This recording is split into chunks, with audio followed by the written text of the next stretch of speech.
Ndatangira musozo ukanze kuri iyi video. Nimba ushaka gufungura YouTube channel, iki nicyo gihe, izi nizo saha. Views zo mu Rwanda turabizi ntago zahembaga, ariko ubu ngubu guys, reba ibyavuzwe mu nama y'umushyikirano, noneho mitenze nkwereka uburyo wakifungura YouTube channel nawe ugatangira gukirigita ku ifaranga. Reba ibyavuzwe mu nama y'umushyikirano, mitenze nkwereka uburyo wifungura YouTube channel yawe nawe utangira urye ku mafaranga, pfa kuba ufite content yo gukoraho. Reba ibyavuzwe mu nama y'umushyikirano, mitenze nkwereke uburyo wifungura YouTube channel. Ibyo Bruce amaze kuvuga bisaba iki? Ntabwo nabyumvise neza.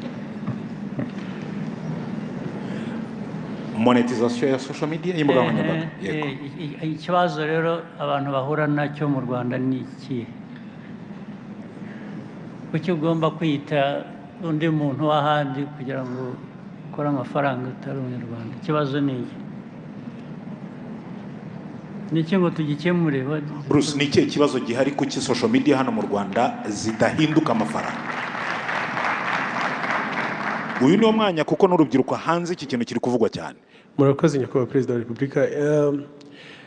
Kugira ngo umuntu akorere amafaranga ku mbuga nkoranyambaga hari ads, publicité zinyuraho. Izo publicité nizo dukuramo amafaranga. Ni ukuvuga ngo ibigo bije kwamamaza, nk'urugero nasohoye indirimbo, iyo ndirimbo sinzi niba mujya mubibona iyo mugiye mu bindi bihugu, iyo ugerageje nko kuyikandaho hari akavideo gato gatambuka kamamaza, ukabanza ukakareba, abo bantu baba bishyuye, ayo niyo mafaranga aza akagaruka akagera ku wakoze iyo content. Hano mu Rwanda rero bisa nkaho twese turi premium, bisa nkaho twese twishyuye kujya tureba tutarebye publicity. Izo publicity ntago zijya zinyuramo. Muri ubwo buryo rero ntago tubasha gukorera amafaranga uko bikwiye. Byakemuka bite technically? Yes, Scovia yenda hari igitekerezo afite kuri ngingo. Murakoze nyakubahwa Perezida wa Repubulika, nanjye ndi umwe mu bazikeneye cyane. Iki kiganiro kigeze kiba kuko ari ibintu biri tekiniko muri ICT, tuza kujya mu kiganiro na Minisitiri w'Urubyiruko ndetse n'umukozi ukora muri Minisiteri y'Ikoranabuhanga. Hari ibyo batubwiraga biri tekiniko, niba Minisitiri yadufasha wenda gusobanura biri tekiniko muri ICT ngira ngo nibyo cyadufasha, ariko kugira ngo zijyemo hari twanasabaga bakatubwira ngo Google ivuga ko itaziduha cyangwa n'abandi, kubera ko mu Rwanda wenda abantu babikoresha ari bake cyangwa ari bake ari benshi cyangwa badakunda kwamamaza, ariko tukavuga ngo leta y'u Rwanda ibidusabiye muri Google bakagira uko bavugana, kuko ubu mu Rwanda dukoresha Google Map. Niba Google Map nshobora kuyikoresha nkayobora umuntu aho ntuye ntamuyoboye ku giti cy'umwembe, ni ukuvuga ngo na ads zishobora kuza. Niba ICT badufasha mu buryo buri tekiniko badufasha. Abashinzwe IT badusobanurira. Thank you very much, Your Excellency. Nkuko bari babivuze, ibigo nka Meta, YouTube na TikTok byose bishyiraho eligibility requirements bituma ibihugu bishobora kuba byakora platform monetization, aho abafite ibihangano bashobora kubibyaza umusaruro. Bakurikiza ibintu bitatu. Icya mbere ni regulatory compliance, kandi ibyo twarabyujuje, nibyo bareba data protection, intellectual property na taxation, ibyo turabyujuje nk'igihugu. Icya kabiri bareba, nkuko Bruce Melody yarabivuze, ni volume of advertisements. Ni ukuvuga ngo dufite abantu benshi bashobora kuba bakwadvertisinga kuri izi mbuga nkoranyambaga, bikadufasha bikadufasha kugira ngo uko tuzamura iyo volume ya advertisement, n'aba local content creators bagire percentage bashobora kubonaho, ari naho ngira ngo tukiri hasi kuri izo volumes. Ngira ngo ntanze urugero, biba bisaba nibura hagati ya igice cya miliyoni na miliyoni y'amadolari ku kwezi in terms of volumes of advertisement, kugira ngo igihugu gishobore kuba cyaba eligible. Icya gatatu ni payment infrastructure, ishobora gutuma ya mafaranga babonye bashobora kubona kuri izo mbuga nkoranyambaga ashobora kuba yabageraho, kandi ibyo turabifite.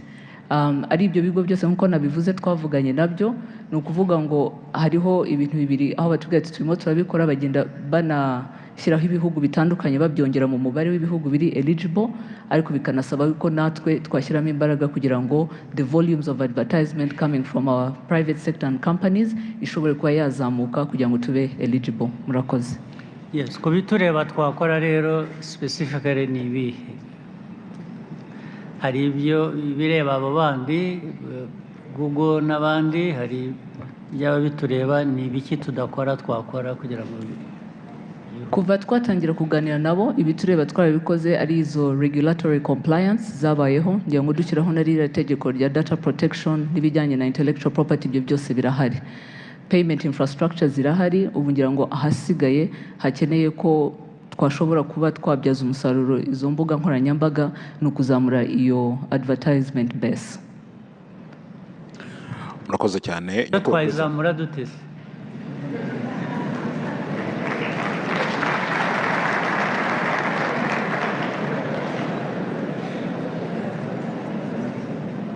tuyizamure dute?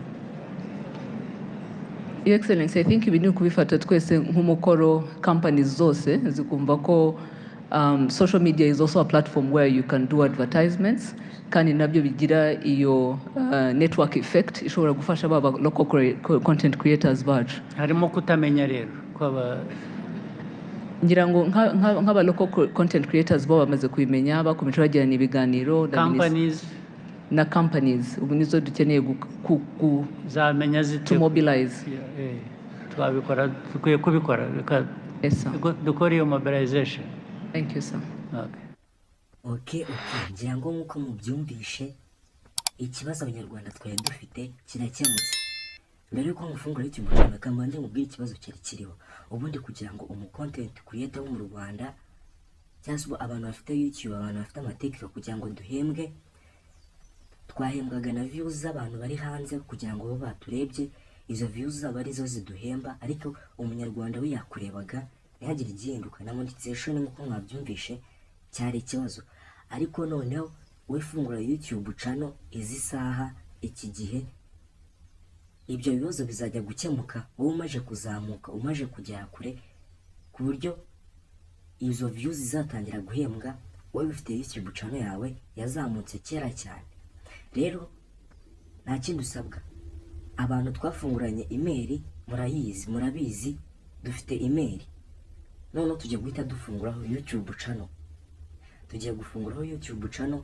Abantu batabonye uko wakikorera email wafungura YouTube channel, urajya muri description nagushiremo link y'iyo video uraza kuyibona. Okay, uri kubona hano n'ubundi turi ku YouTube, kadusubira inyuma. Uraza hano kuri YouTube kamabereke aha kuri YouTube n'ubundi ndakeka muhazi. Uraza hano kuri YouTube kandeho, numara kugeramo uri kubona n'ubundi bakwereka video basanzwe bakwereka ibyo ukunda kureba. None uretse uza hano kuri aka kanuza akangaka kanditseho for you, kanditseho you, akangaka karaha munsi aka urahita uza ugakandeho. Nk'uko ubibona hano hejuru bari kumbwira uti create channel aha kuri text yacu, kuri iyi email twafunguye create channel. Urahita uza uhakande, cyangwa se hari ukuntu uba ufite mo email nyinshi ariyo udashaka gukora, uraza ukande hano kuri, iyo ushaka guhitamo indi email urahitamo hano ushaka gukora iyo aho ngaho switch account, uraza ukandeho. Uri kubona hari channel nyinshi, mfitemo amachannel menshi n'ama email, ukanda kuri ushaka, ariko twebwe ni iyi ngiyi. Uraza ukande hano aha ngaha, dukora ibintu twitonze kugira ngo tudahubagurika bamwe bakabyica. Uraza ukanda aho ngaho. Uri kubona hano barita bakubwira ngo itaca n'izina, ushireho ifoto, uhindura izina n'ibindi byose. Uraza hano nimba ari ukungu ushaka kwita urabekera gutya, ariko noneho nimba ushaka guhindura izina uraza aha ngaha izina urabihindurira aha ngaha name, ukande kuri aka gakaramu. Kubera ko iyi channel yo tuzajya twigiraho, reka tuyite wenda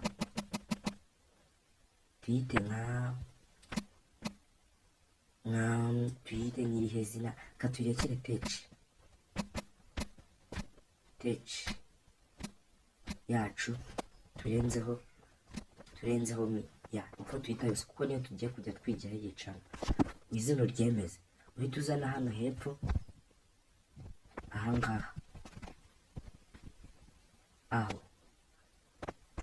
iri zina uba wanditse hano aha munsi niryo rya zina umuntu agusacingiraho akakubona iri zina umuntu niyo hari hejuru washira ibindi ariko hasi izina ushizeho ukabwira umuntu ngo witwa gutya iri zina washizeho hano akarisacinga niryo abona n'ubundi turabona ko twebwe ari byo n'ubundi ririho iryo twanditse hejuru ni ukuvuga ngo urazana hano ku ifoto uhitemo ifoto ushaka reka nihitiremo aka ka YouTube ya urahita uza ukanda hano save uri kubona byagiyeho noneho nusoza wamaje byose kubikora urahita uza ukanda hano handitse create channel ya urahita creatinga kandeho guys fungura YouTube channel kuko ugiye gutangira ujye ku mafaranga apfa kuba ufite content yo gukoraho ya noneho hari abandi bari basanzwe n'ubundi bafite channel ariko batabizi ko bazifite reka bari bongarukaho hari abandi batari byanditse haranga create channel ahubwo bo biri hano byanditseho ngo view channel wowe no kuvuga ngo wari usanzwe ufite YouTube ariko utabizi itanasetinze rero uraza ukandeho hari abinjiramo bimera gutya ni ukuvuga ngo barahita baza hano bashaka guhindura channel yabo bakayita izina bakanahindura n'amafoto uraza ukanda aho ngaho edit channel wakande uri kubona ko hano barakwereka ibintu byinshi barakwereka gushiraho iyi foto yaho inyuma bayita banner iyi foto yaho inyuma ahangaha iyi bayita banner uvuga ngo nayo ushaka bayishiraho katubijyemo nk'urugero katwishyiraho akangaka ya urahita uza ukavyuzingamo neza kajyamo ukemeze noneho hano ku izina rya mbere uri kubona waza ugakanda aho ngaho izina rya mbere ukayihindura ugahindura izina ugahita uzana hano kwa kabiri naho ugahindura ugashyiraho rya zina umuntu agusacinga akakubona noneho hano izo zose ni setting nzagenda mbereka na hano ho gushiramo description yabyo byose tuzagenda tubyiga rero kadusubira inyuma ubwo wowe niba wabishoje ubwo byaba byagiyemo uri kubona ya bana yacu yagiyeho iyi bana nayo isobanuye ibintu byinshi kuko nanjye murabizi ko nimba channel iriho simbyibuka neza iyi bana isobanuye ibintu byinshi izi zose ni setting nzagenda mbereka ariko wowe umenye ko ubungubu ufite YouTube channel aka kanya ushobora ushobora kuza hano handitse create aha bakwereka ngo create naho bakubwira nyine ngo uploadinga video cyangwa se ukaza kuri kano kantu ko guteranya aka ka YouTube aka ngaka uri kubona munsi ako ngako nako waka-uploadingiraho rero menya ko ufite YouTube ushobora ku-uploadinga nimba ufite ikindi kibazo kijyanye na YouTube ndahari iki ni cya mbere n'ibindi bice nzagenda mbibereka dugenda dusetinga YouTube channel yacu neza nk'abanyamwuga nk'aba content creator niba ufite ikibazo nyandikira ngo muri comment ndahari kugira ngo nsubize nawe utaha nzagaruka ndi kubereka ngo wa-uploadinga gute guhindura izina gute batabibonye neza gushiramo description gute guhindura ifoto gushiraho banner cyangwa se gukora banner ibi byose ni ibintu tuzagenda dukoraho gake tugenda mbona na comment zanyu nimba ukunze video nkuko nakubwiye uranshimira nyuma kandi subscribe umena like comment zo zirakenewe cyane kugira ngo mbone uko video mwayikunzemo ndabakunda cyane mutere sari ciao niba ukanze subscribe